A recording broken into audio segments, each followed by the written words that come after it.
Hi, everyone. It's Friday again. I don't know how we got here, but somehow we managed it. So welcome to another discovery session with Efficiency Canada and friends. I'm Natalie Irwin, Director of Stakeholder Engagement here at Efficiency Canada in Ottawa, Ontario, on the unceded territory of Algonquin Nation. Before we get started, a reminder to everyone that our guest speakers will present for approximately 20 minutes before we open the floor to questions. So save your questions to the end, and please use the Q&A box at the bottom of your Zoom screen to type in your questions, and I will essentially narrate it on your behalf. You can also raise your hand and I can unmute you and you can ask your question yourself. We have a pretty hard stop at 12:45 p.m. Eastern time so that everyone can finish and get onto their day enjoying the sunshine, or hopefully sunshine right across Canada and beyond today. And without further ado, I am thrilled to welcome authors of our just released Retrofit Mission Report, our Policy Director, Brendan Haley, and co-author Ralph Torrie, who will be joining us for the Q&A session after Brendan gives the approximately 20-minute presentation. And Brendan's going to share the highlights of the report with us today, including why traditional policy tools and current market solution structures hold back us in achieving economies of scale before we open the floor to questions. And so without further ado, Brendan Haley, thank you for joining us here today. Okay, well, hi everyone. Thanks for coming. And I wanted to start by outlining the motivation for writing this report and how I think it fits within the current stage of our policy evolution. So as many of you are aware, in the last couple of weeks, we've seen the federal government make some moves on energy efficiency using fairly traditional and well-known policy tools such as grants and loans for residential homeowners. But we also have been seeing visions like, the Green New Deal. And in the last federal election, several political parties came out with very aggressive timelines for building retrofits. So one of the motivations for writing this report was to get a high level picture of what retrofitting, almost all the buildings could actually look like. And as you consider those numbers and timelines compared to where we are today, you recognize that we really need to find a very different approach to how we retrofit buildings. And the transformations we need to trigger, I think, are held back in some ways by the idea in energy efficiency that it's almost a proven technology, or we often hear low-hanging fruit. So there still is lots of cost-effective low-hanging fruit out there. There's a great ACEEE comparison on that just the other day. Exists in areas such as lighting and perhaps energy management systems, but large-scale, comprehensive energy retrofits are not low-hanging fruit. They are the deeper energy savings and GHG savings we need to get to zero emissions. So this is an area where I think we need to consider dynamic efficiencies with potential to reduce costs, to improve performance, similar to what we've seen in sectors such as wind and solar.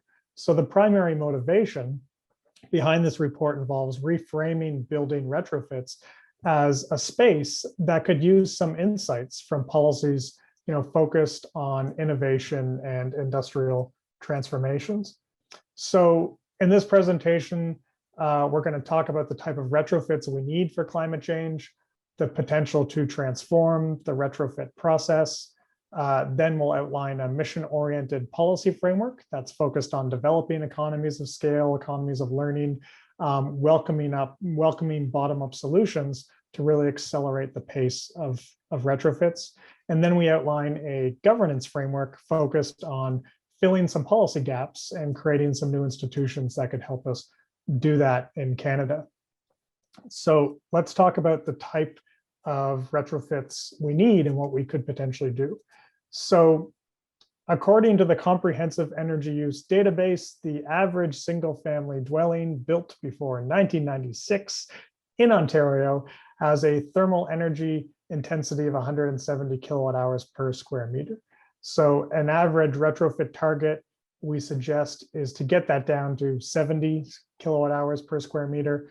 That's almost a 60% reduction, but well short of the 30 kilowatt hour passive house retrofit standard, which is really a best practice. And of course, any climate retrofit, what we're calling climate retrofits, also need to prepare the building to use zero carbon energy sources. And you can do that the most efficiently right now through an electric heat pump. So these building retrofits need to be accomplished at a rate that far exceeds current practice. So we consider two scenarios, one where we retrofit all buildings by 2050, and a second one, which is really envisioning the most aggressive timeline we can think of, and that is consistent with emergency response to climate change, where all buildings are retrofitted by 2035. And so either of those timelines are actually rather unprecedented. So we modeled them as an S-curve pattern, where an initial stage of learning and experimentation is followed by takeoff and then acceleration. So what would this cost? Well, the cost of deep retrofits is not streamlined, and estimates vary quite a great deal, as we discussed in the report. So present day cost estimates are not informed by dramatic cost reductions that you can see in sectors that create new systems of production and economies of scale.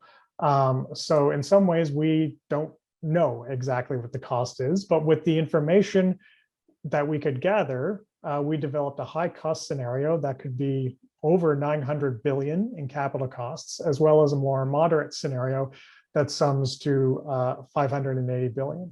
So depending on the schedule you choose, these annual costs could be between 20 to 60 billion per year.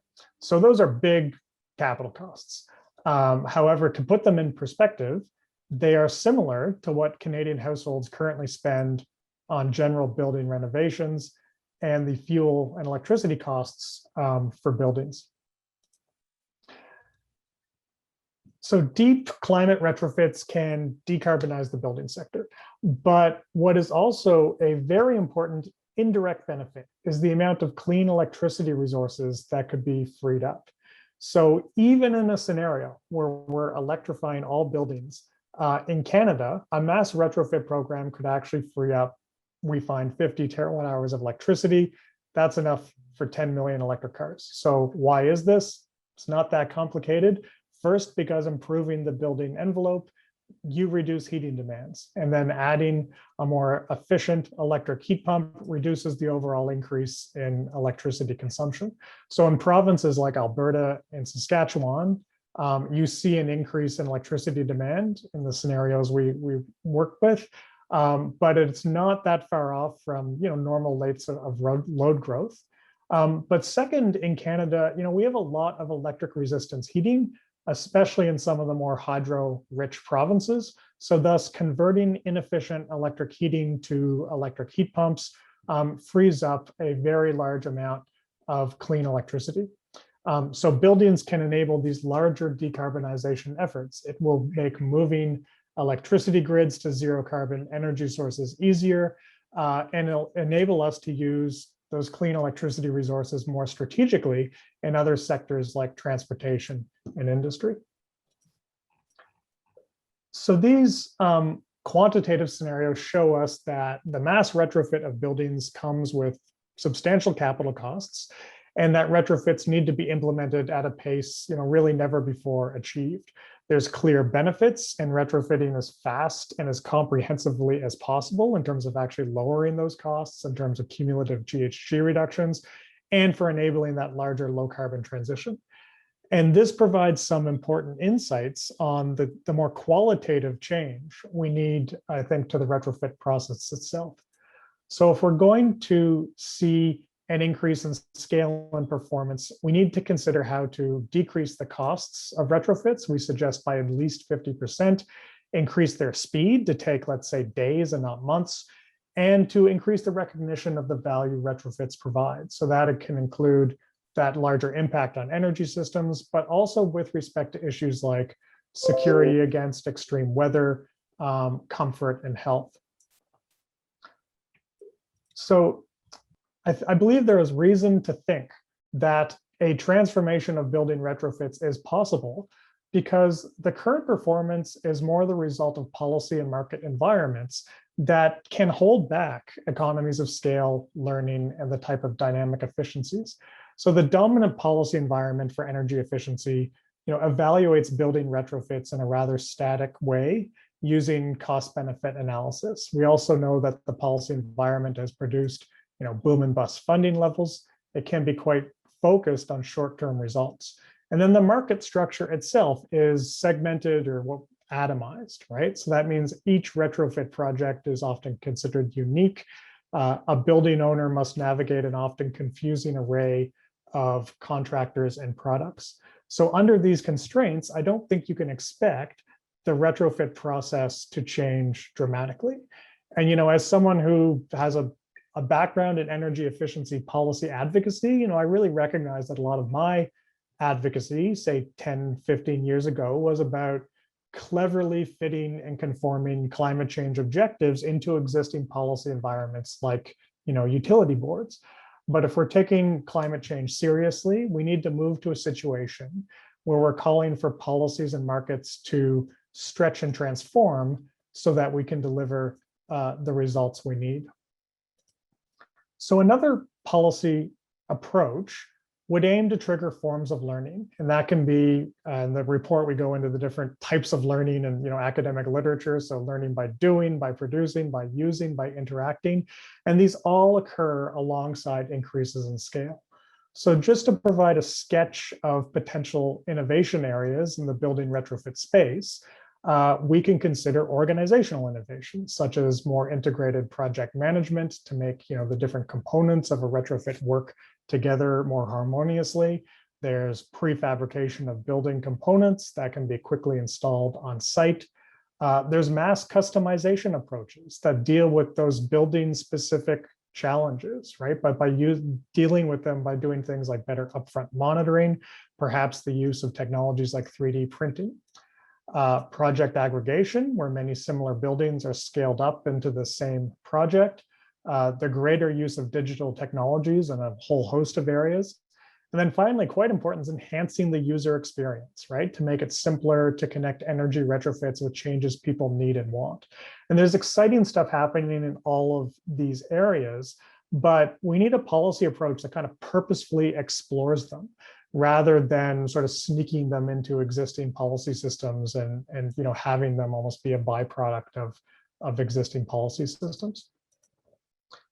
So the most well-known model focused on transforming how we do retrofits comes from the Netherlands energy sprong approach that started with the mass retrofit of affordable housing. And you can line this model up against what we call this more atomized structure, right, to really see the difference. So under energy sprong, there's integrated governance of those projects involved.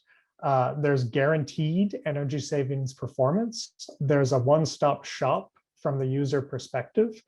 Quite important is that the supply chain is reshaped to meet the performance objectives of the retrofit, right? And that's accomplished by organizing the demand side to create high volume orders. And that contrasts with the situation where you might need to install whatever is on the market, right? Even if it's a less desirable technology. In terms of financing, that financing is integrated within energy performance contracts where the value and security that comes from energy savings, rather than solely relying on customer credit or perhaps, the building. So we don't say that energy sprong is the perfect model. I don't know if it's the perfect model in all circumstances, but it certainly shows the potential to dramatically change the retrofit practice and the retrofit process from how it often operates today. So the next question is, how do we develop a policy framework that enables exploration of these new business models and these innovation pathways? And we suggest a mission-oriented policy approach. So this is an approach that encourages the public sector to support innovation for a societal purpose. And then it tries to actively reshape markets rather than allowing, I should say, existing constraints to dominate. So some criteria for relevant missions include they should be societally relevant, bold, and inspirational. They should have clear and time-bound direction.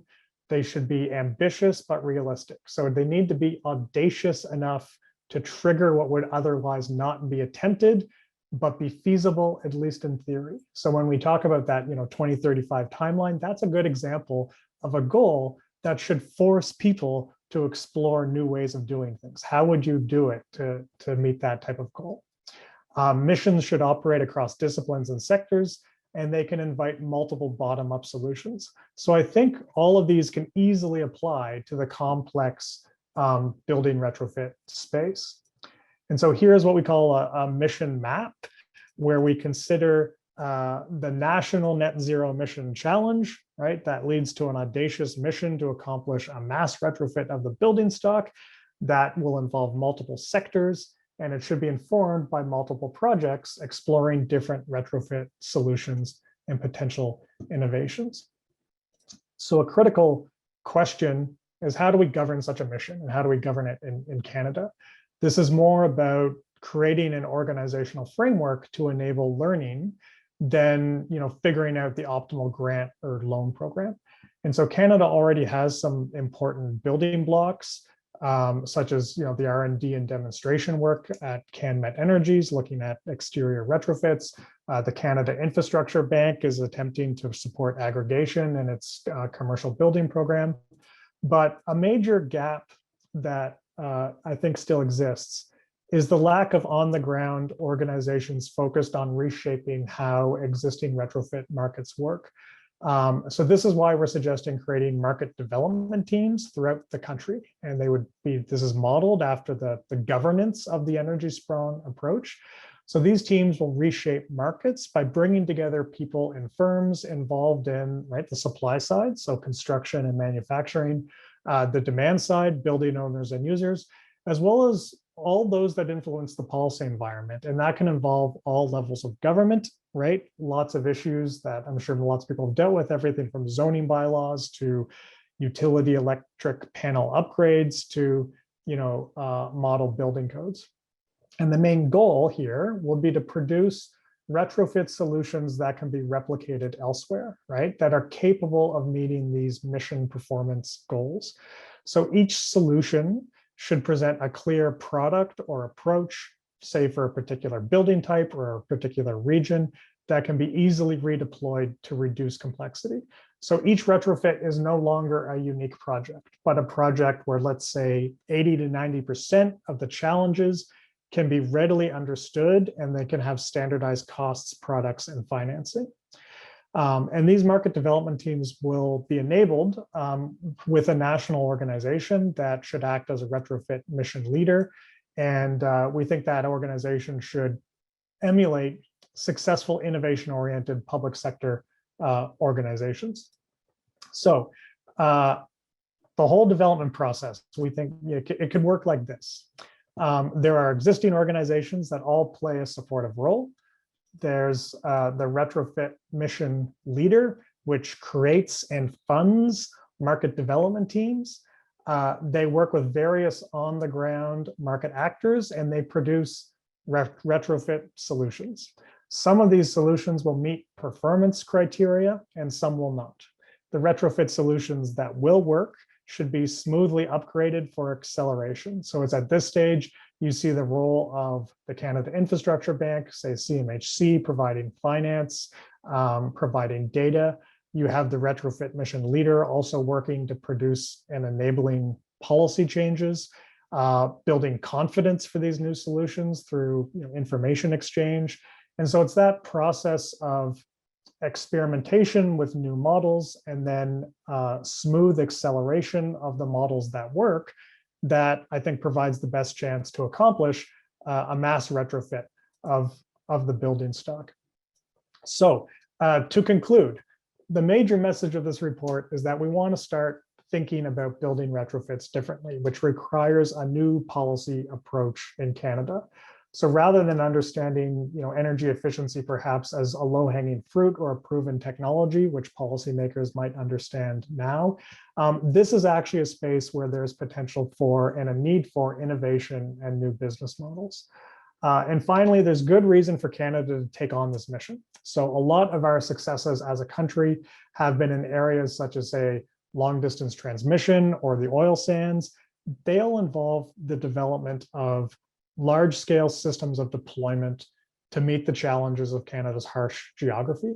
So creating systems for the widespread use of sustainable technology to adapt to weather extremes that are coming with climate change, right? That's exactly the challenge we face in this century. And we think, Canadians are well positioned to excel in this area if we choose to take this on as a mission. So I just want to end by saying it was a real pleasure to work on this project with my co-author, Ralph Torrie, who's here to answer questions. And it was great conversations between Ralph and I and some of the people we consulted on this report. And we hope this sparks future conversations and some new thinking in policy circles.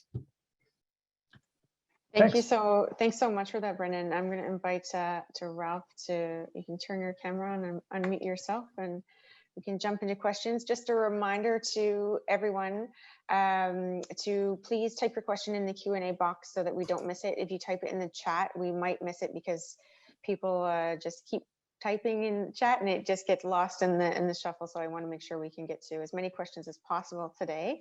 And also a reminder, we do have a rule which is the same as to all our presenters that come on, and that is no sales pitches. And that also includes statements disguised as questions. So we're going to get started here. The first question I see is from Richard is, what green building software platforms would you recommend to assist with building energy retrofits? What would be the best? And Ralph, I see you are starting to type, but you can actually answer that question live. That is beyond my area of expertise. Ralph would be better to answer it. I'm sorry, you're going to have to repeat it. My volume was not up. My apologies. Sure, let me see if I can find it here. What green building software platforms would you recommend to assist with building energy retrofits? And what would be the best? Oh, yeah. I was just looking at the chat list, and there's a number of people on there that would be better positioned. The passive house and the energy efficient building industry, there's a lot of different programs that are out there. It depends. Are you talking about the detailed architectural design of an individual house, or are you talking about an assessment of a larger program? So I think it's a little bit more of a detailed question than pertains to the topic on the table here today. Yeah, that's no problem at all. If you want to email me privately, we can get into it.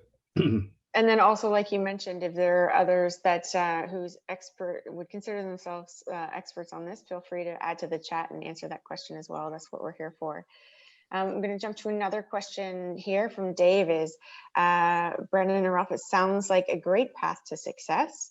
How does an individual municipality who is about to launch a retrofit program for its community play a meaningful role in making this vision come to fruition in practical terms? Great question. That is a great question. I can try, and maybe Ralph has some. And there's definitely some interesting examples that are out there now of municipalities looking at, not just a building by building approach, but an area-based approach. So I think, Windsor, is one example of that. I guess I go back to, I think that the key governance innovation in that energy strong approach, which can be applied whether you take all of that model or not, is this idea of using that aggregate demand to reshape the supply chain, right? So saying, because we have this many buildings we want to retrofit, we now want these types of panels, these types of windows, and you're going to give them to us because we're ordering not just hundreds, we're ordering thousands of them, right? And I think municipalities organizing in that way is important. I mean, we've tried to lay out a bit of a policy framework here where the federal government can enable those types of approaches as well. I mean, the poster child, I suppose, for this would be municipalities who are offering property assisted financing for retrofits. I mean, that's been one area where municipalities have been active. We're seeing municipal green bonds emerging as a tool. I think that the municipality can also play a role as what I would call a convener of the marketplace. For this to happen on the scale and at the depth that we're talking about, it really is almost a wartime kind of mobilization. And I don't know if that message comes through strongly enough in our report. This is not business as usual. And I think that for communities to pull together will require a coordination and a leadership role, which could be provided by mayors and by municipal governments, which brings together the developers, the local labor unions and trades, the community associations and neighborhood groups, especially those who would be the forerunners of the scaling up of a program of this magnitude, the local educational institutions that can participate in the training of the necessary labor. There's a lot of different stakeholder groups in the community that need to work together, I think, to make this happen. And there's a need for a convening role, as well as the other roles that local government can play in the financing and in the stick side of the carrot and stick equation as well. There could be a role for bylaws and other methods that local governments can use their powers of persuasion and regulation to help move this forward. And this goes to a question that Sean McCarthy posted, and I might have inadvertently taken it off the roster by starting to type an answer to it, but it's really one of the key questions, which is, how do you really get the consent and the participation of the homeowners and the building owners, even if you can successfully bring the billions of dollars of financing to the table, which we can do. And the financial sector, I think, is starting to wake up to not only the responsibility, but the opportunity in financing some of these things. And we do expensive things all the time. I mean, we build multi-billion-dollar power plants, and for the homeowner, it's 10 cents a kilowatt hour. We build roads and all kinds of other infrastructure that is more expensive than what we're proposing here, and find ways to spread that cost out in a way that is manageable and affordable by the population. But when it comes to buildings, the fact that they are privately owned, that you have the consent of the homeowner or the consent of the building owner is really a necessary condition, or at least almost a necessary condition, short of just forcing people to do this. And so the question is, how do we get that consent? I think that's at the heart of Sean's question, if I understand it. And I think, and I know that there's other people on this call that have direct experience in addressing this, but it seems to me that one barrier is definitely the upfront capital cost. And so there has to be a financing mechanism that spreads this out so the total cost of ownership does not go up, and in fact goes down over the longer term. And it has to be financed at low interest rates, because we're going deep enough that the payback is there, but maybe not at the rate of return that private capital is going to be seeking. So the value of carbon plays a key role in the cost effectiveness of this, and the participation of the kind of long-term low interest money that the public investor can bring is going to play a key role in this. Hence the value of the participation of organizations like the Infrastructure Bank. Secondly, I think that the inconvenience of this kind of activity has to be minimized. And we talk briefly about that in the report. This can't be something where a crew comes into your house and makes your life hell for 6 months.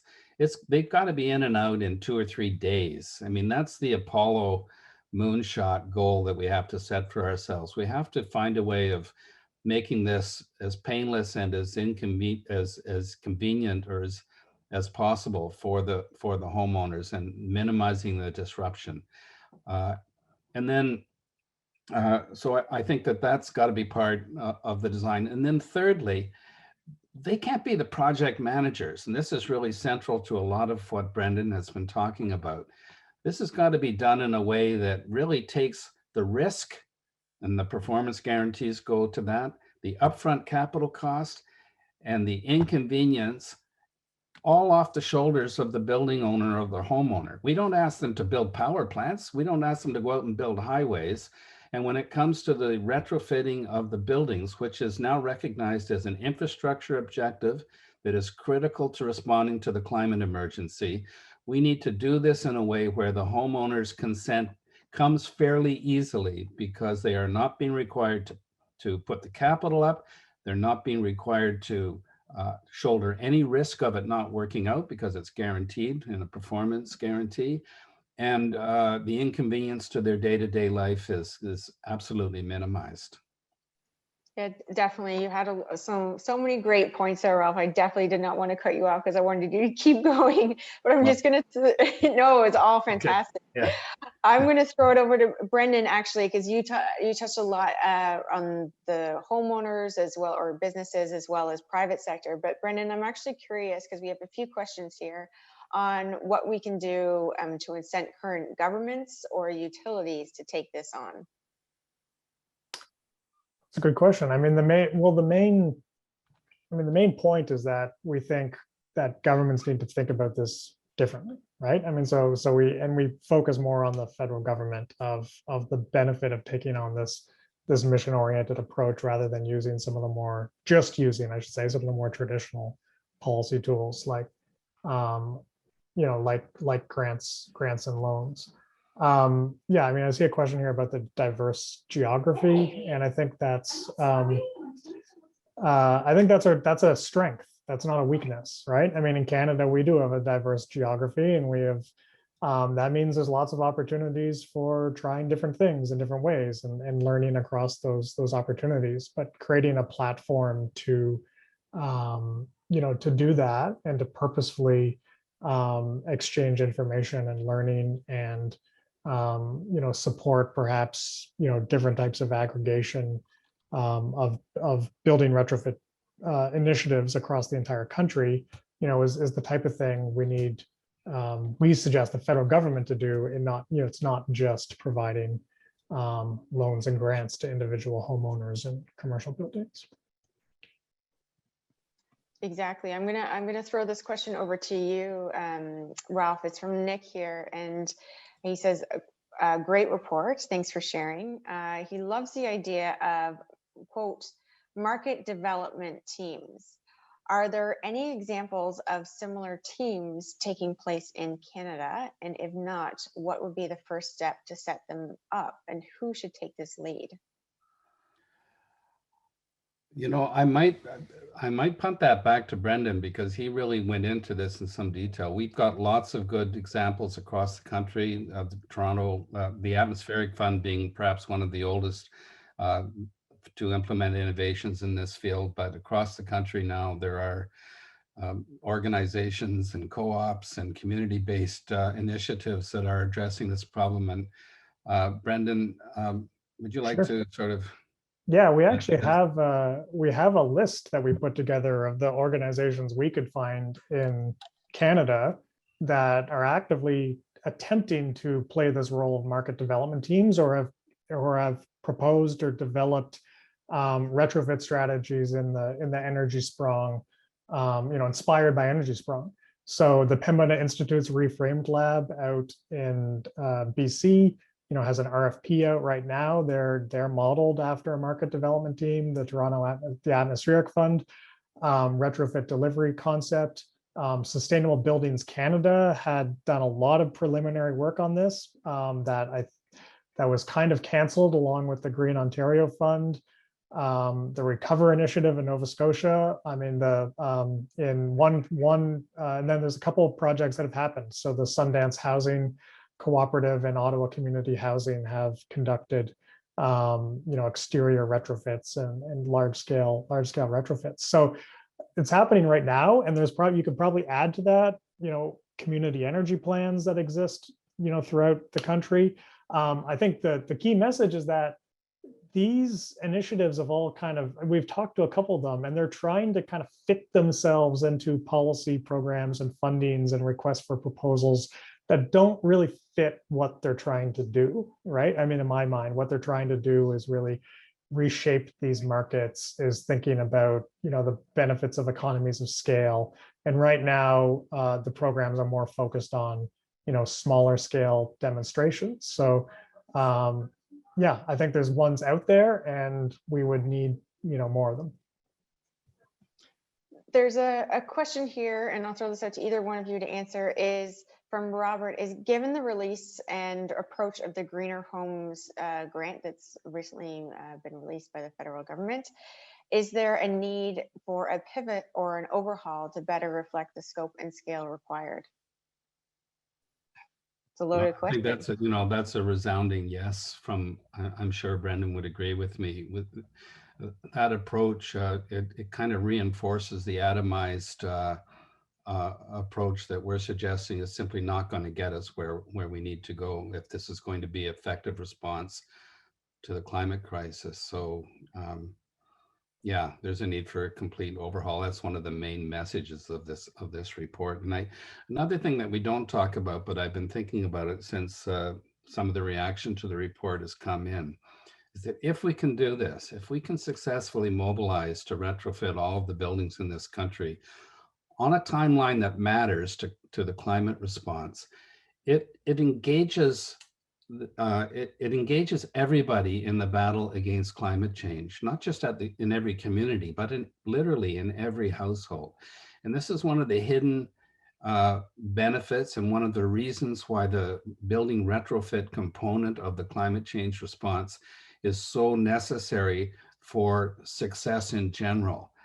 Not only because of its direct benefits in terms of reducing emissions from buildings, and we think also freeing up some electricity for other decarbonization, but because of the effect that it will have on mobilizing and engaging the entire population in what as I suggested earlier, and in the spirit of Seth Klein's recent book, really needs to be a mobilization that has almost a wartime level of commitment. Brendan, did you want to add anything? No, I think I think the Greener Homes program, it's perhaps not surprising that that's, the first place policymakers went, because it's familiar, right? It's kind of the traditional policy tool. It's where the it's thinking the policymakers know. So, one of the things we're trying to communicate in this report is that, those traditional tools put into a market structure and a policy structure are not going to have transformative impact. You actually have to change the market structure. And that is kind of a more exciting opportunity that, I think is consistent with the government's thinking in a lot of other policy areas, like say electric vehicles, but they don't yet think about buildings in that way. Definitely. I think that's why reports like this are so important, so that they can say, well, this organization came out with a report and here's what we need to do. We need to do better, because they need organizations to push them for sure. So I'll just add that. There's a question here from Christina. It's more specific than general, is what do you see happening to existing retrofit and R&D programs, for example, Pier, in this market transformation strategy? Will they be complementary or obsolete? Yeah, I can answer that. So we do, in the report, we do run through in the last chapter there quite a bit some of the existing policy initiatives and institutions and how we think they fit into them. So there's really exciting stuff happening with Pier, which is the panelized, I always recommend, anyway, they're doing panelized exterior retrofits. And that's super exciting, but that again is at that R&D and demonstration level. And so to really bring that great work on R&D and demonstration at scale, we need these market development teams to say, okay, that work that has been done, within the government, how do we now bring that to thousands and millions of buildings? And then hopefully that process should then, feed back into the research that the excellent research and demonstration work that CanMet Energy does. And so that's what we think is, missing from a missing piece of the puzzle. So absolutely not obsolete, entirely complementary. And, there was an opportunity to engage a little bit with some of the folks at CanMet Energy in writing this report to talk about, how this might fit into the work they're doing. Before I jump to the next question, Ralph, did you want to add? No, that's fine. Go ahead. Okay, perfect. A good question here from Andy is, well, they're all good questions. When you use the term experimentation for this initiative, what does that entail? That's a good question, because the whole point of it is you're not too sure what it entails. But I guess, yeah, when you use that word experimentation, especially with buildings, actually, I think you have to be a little bit careful, because it kind of sounds like you're doing some dangerous, stuff, right? But I mean, if you think about, what goes on in the energy sprung model, there's tons of experimentation there. I mean, we need to figure out what is the best way to engage customers, right? Should we couple retrofits with things like secondary suites, to make it more enticing to the user? Should we use 3D goggles to help people understand what the retrofits, look like? Different types of financing arrangements, different attempts to aggregate. So we talk about aggregating across space as well as time. So, you could say we're going to retrofit all these buildings that are of similar type in the same neighborhood. But, one thing that the Rocky Mountain Institute is also doing down in the States now is they're looking at buildings across the entire country that actually have similar retrofit needs at the same time, similar trigger points, right? And then thinking about how can they get into bulk purchasing and the development of economies of scale together. So that's the type of thing I mean.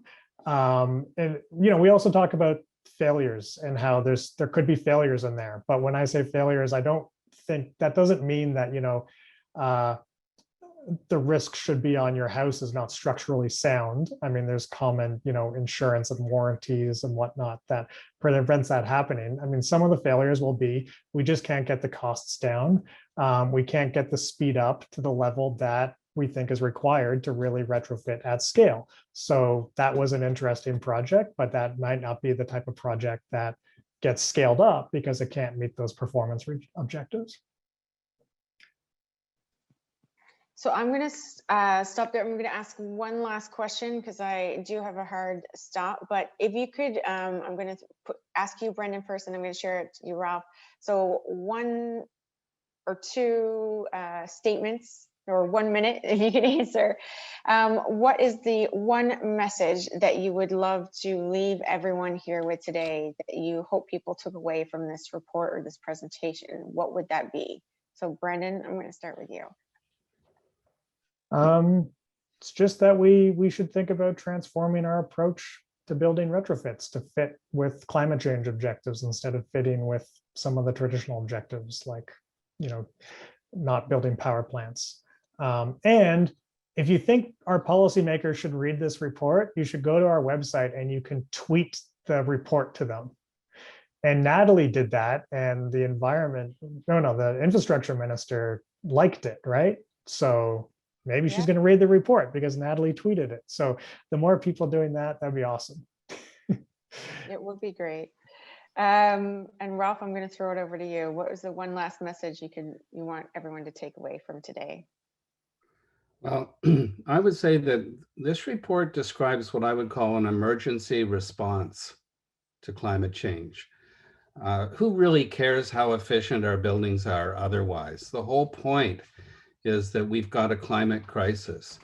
And it's been 2 years now since the government of Canada declared climate change an emergency in this country.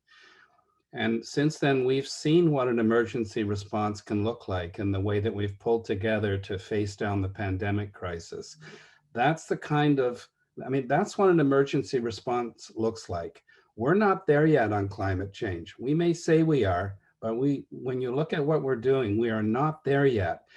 When we're ready, and it better be soon, This is the kind of an approach it's going to take to do what needs to be done to actually bend that emissions curve down and get to zero emissions.